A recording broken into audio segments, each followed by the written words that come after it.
Guy Fawkes Day.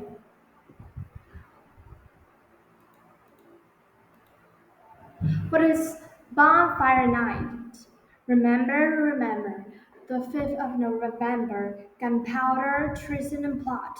We know no reason why one gunpowder treason should ever be forgot. Traditional UK nursery rhyme. On November 5th, every year, people in the United Kingdom watch fireworks and attend bonfires. People cheer when a dummy called a guy on top of the fire goes up in flames. This is Guy Fawkes Day or Bonfire Night. It celebrates a day in 1605 when the King of England and Scotland survived a plot to kill them. Who was Guy Fawkes? Guy Fawkes was born in 1570 in England. Queen Elizabeth I was ruler then. At that time in Europe, many Catholic and Protestant countries were at war with one another. The Catholic religion is illegal in England during Elizabeth's reign. Catholics who were caught practicing their religion were fined or killed. Guy's grandparents were Catholic, but his parents were Protestant. When Guy's father died, his mother then married a Catholic. At school, he made friends with people who were Catholic, and when he was a teenager, Guy became a Catholic. He became angry about the violence toward Catholics in England. When Fox was old enough, he left England to join the Catholic Spanish army. When was a soldier for 12 years, he was a soldier for 12 years. He learned how to use gunpowder to make explosives. The gunpowder's plot. In 1603, Queen Elizabeth I died and King James I took her place. He was a Protestant king who passed tough laws against the Catholic religion. Many English Catholics were still loyal to the King of England, so they wore sheep in secret.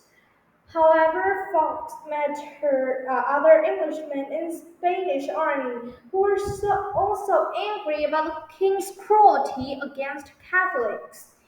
In April 1604, Robert Catesby led a group of men in a plot to kill King James I. The plotters asked Fox to join them. They needed him to make the explosives. Fox agreed and became part of the group.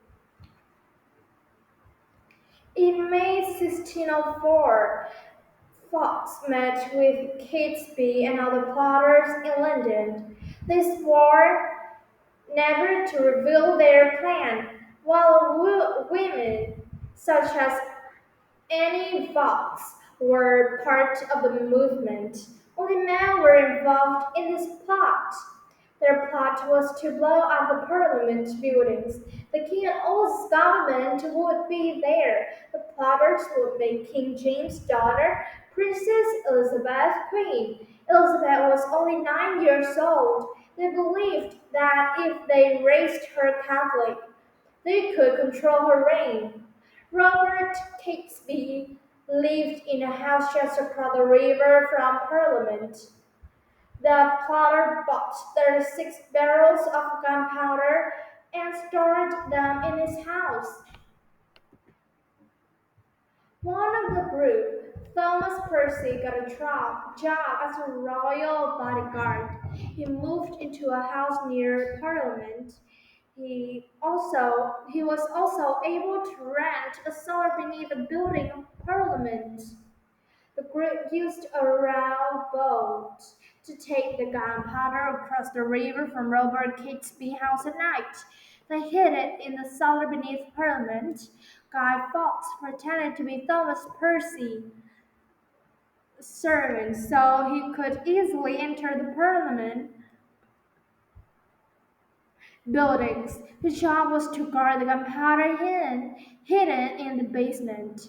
The opening of Parliament had been set for November 5th, 1605. The plotters were get ready. Caught. A secret letter was sent to a Catholic nobleman named Lord Montagu. He was loyal to the king. The letter warned Montagu not to be attend Parliament on November 5th because something bad would happen. Montagu showed the letter to the king's assistant. When the king heard this news, he ordered his men to search the Parliament buildings. The search party found firewood in the dark cellar. They did another search. This time they found Fox and fuses and matches he was carrying. They looked under the fireworks and discovered the barrels of gunpowder. Guy Fawkes was caught. He told the king's guard that he had wanted to blow up the king and his government. He was only sorry that the plot had failed. The assistant had no one else to help him. Fawkes was put on prison in the Tower of London by November 9. He had confessed to the name of the other script. On the morning of November 5th, the plotters had heard that Fox was in prison. They left London and tried to start a revolt against the government. On November 8th, a group of the king's men caught up with them. Robert Catesby and three others were killed in the gunfight. The rebellion had failed. The English court sentenced each of committing treason.